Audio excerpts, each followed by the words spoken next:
नहमदुहु व नसल्ली अला रसूलिहिल करीम अम्मा बाद फ़अऊज़ु बिल्लाहि मिनश्शैतानिर रजीम बिस्मिल्लाहिर रहमानिर रहीम सुब्हानल्लाहि व बिहम्दिही सुब्हानल्लाहिल अज़ीम अल्लाहुम्मा अन्फ़अना वअल्लिमना मा यनफ़अुना व ज़िदना इल्मा आमीन या इलाही आमीन। अस्सलामु अलैकुम व रहमतुल्लाहि व बरकातुहू। उम्मीद करती हूँ कि आप सब खैरियत से होंगे। इंशाल्लाह हम अपनी बुक को कंटिन्यू करते हैं। जैसे कि आप जानते हैं कि लास्ट टॉपिक में हमने देखा था कि वो कौन से काम ऐसे हैं जो इनको करने से रोज़ा जो है वो टूट जाता है या फिर मकरूह हो जाता है। तो इसी टॉपिक का जो दूसरा पार्ट है इंशाल्लाह आज हम देखेंगे। नंबर 1, रोज़े के दौरान जमा करने से रोज़ा बातिल हो जाता है। इस पर कफ़ारा भी है और क़ज़ा भी है।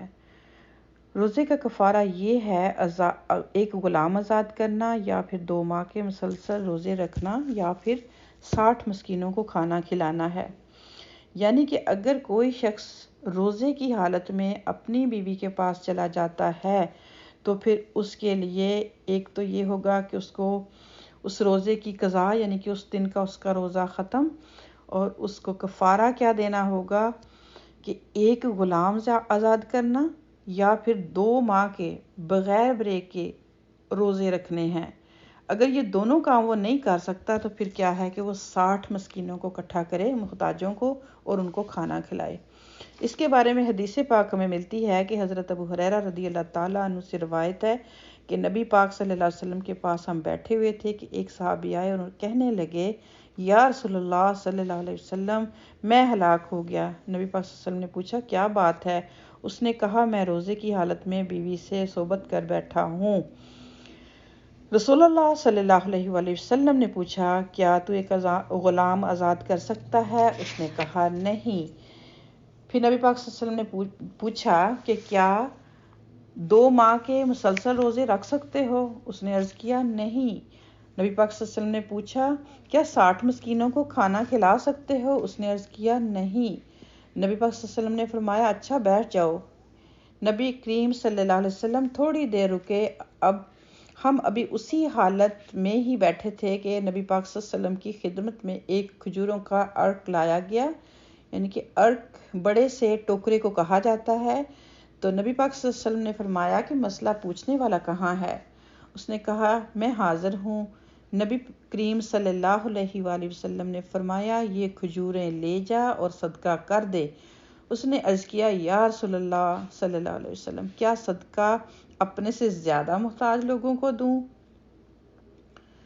वल्लाही मदीना की सारी आबादी में कोई घर मेरे घर से ज़्यादा मुहताज नहीं। यानी उसने कहा कि मैं तो इसकी भी इस्तात नहीं रखता कि जितने भी मदीने में घर हैं मैं उन सब में मुहताज हूँ।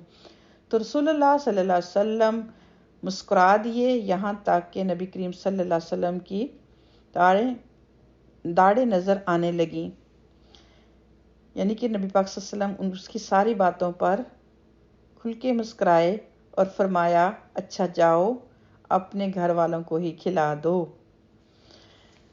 तो ये थी बात कि अगर इंसान से गलती हो जाए, तो अगर आपके पास कोई ऐसा शख्स आए और आप जो हमें इससे राह अमल की बात मिलती है या हम इससे किस तरह से फ़ायदा उठा सकते हैं, अगर आपके पास मसला आया तो फिर आपने उसको डील कैसे करना है हदीस की रोशनी में।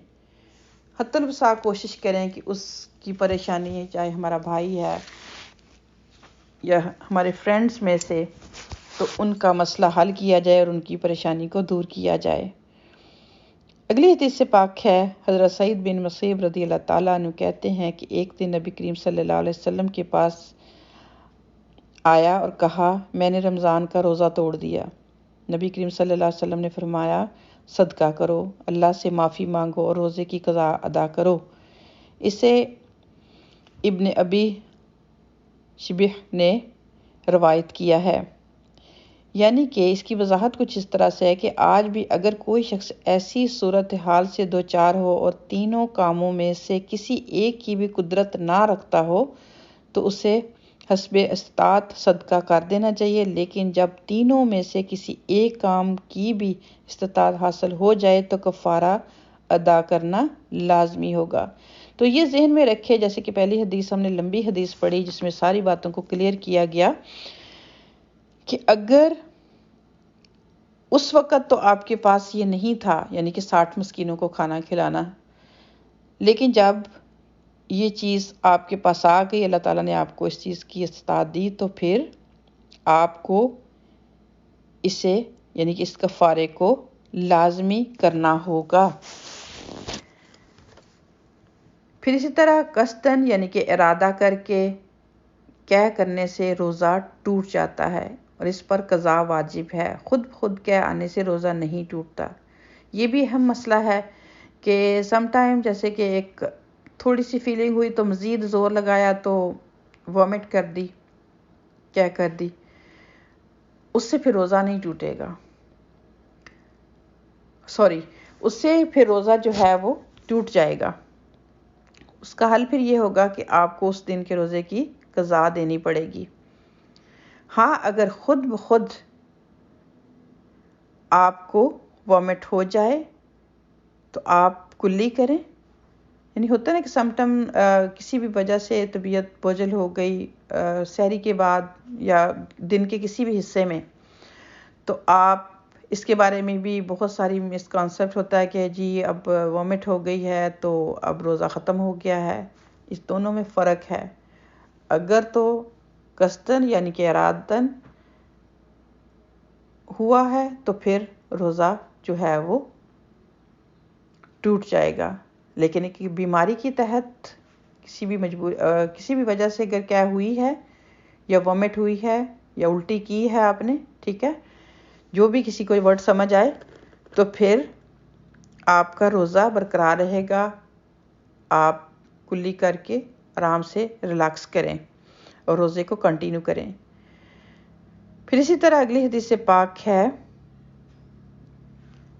کہ حضرت ابو ہریرہ رضی اللہ تعالیٰ عنہ سے روایت ہے کہ رسول اللہ صلی اللہ علیہ وسلم نے فرمایا، جس روزے دار کو خود بخود قے آئے اس پر قضا نہیں، البتہ جو روزے دار قصدن قے لائے وہ قضا روزے رکھے۔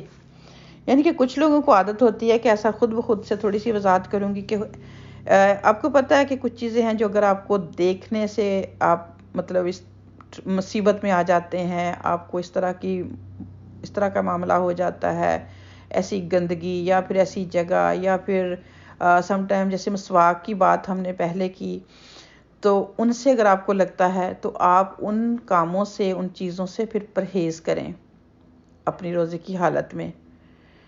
لیکن اگر خود بخود ایسا ہو جاتا ہے تو پھر کوئی مسئلہ نہیں ہے۔ آخری حدیث ہے اس سے ریلیٹڈ، حیض یا نفاس شروع ہونے سے عورت کا روزہ ٹوٹ جاتا ہے، روزے کی قضا ہے، نماز نہیں۔ حضرت ابو سعید خدری رضی اللہ تعالیٰ عنہ کہتے ہیں کہ نبی پاک صلی اللہ علیہ وسلم نے فرمایا کہ کیا ایسا نہیں ہے کہ عورت جب حائضہ ہو جاتی ہے تو نہ نماز پڑھ سکتی ہے نہ روزہ رکھ سکتی ہے، اور عورتوں کے دین میں کمی کی یہی وجہ ہے۔ اسے بخاری نے روایت کیا ہے۔ تو اس کی وضاحت کچھ اس طرح سے ہے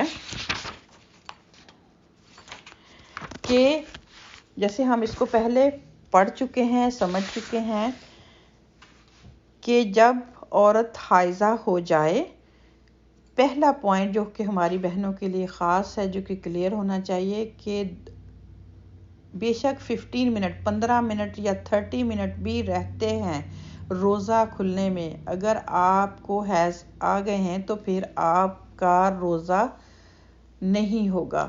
یعنی کہ آپ کو یہ مت گھبرائیں، جتنے گھنٹے آپ نے بھوک پیاس کاٹی اللہ سبحانہ تعالیٰ اس کو آپ کو پورا اجر عطا فرمائیں گے، لیکن اس دن کے روزے کی آپ کو قضا دینی ہوگی۔ پھر یہ ہے کہ نماز جو ہے وہ آپ کو اس کی کوئی قضا نہیں ہے حیض کے دنوں میں، لیکن روزے جتنے آپ رمضان میں چھوڑیں گے، جیسے کہ یہ میرا پہلے لیکچر گزر چکا ہے، ان کی قضا آپ کو پورا سال آپ کے پاس ہے، حتیٰ کہ دوسرا رمضان شروع ہو جائے، آپ کو ان روزوں کی قضا جو کہ شرعی عذر سے آپ نے چھوڑے یا پھر کسی اور بیماری کی عذر سے چھوڑے، سفر کی وجہ سے چھوڑے، تو ان کی قضا آپ پر لازم ہے۔ تو مجھے پوری امید ہے کہ یہ بس ٹائم کی کمی کی وجہ سے ہم اس لیکچر کو یہیں پہ ختم کریں گے۔ انشاءاللہ اگلے لیکچر میں ہم اس کو کنٹینیو کریں گے۔ تب تک کے لیے اللہ تعالیٰ آپ کو اتنی لمبی بات نہیں کرتے. اگر مزید کوئی وضاحت چاہیے ہو، کوئی کویشچن ہو تو کامنٹ باکس میں لکھیں، تو ہم آپ کو مزید جو ہے وہ اس میں مدد کر سکتے ہیں. اپنا بہت خیال رکھیے گا. السلام علیکم ورحمۃ اللہ وبرکاتہ.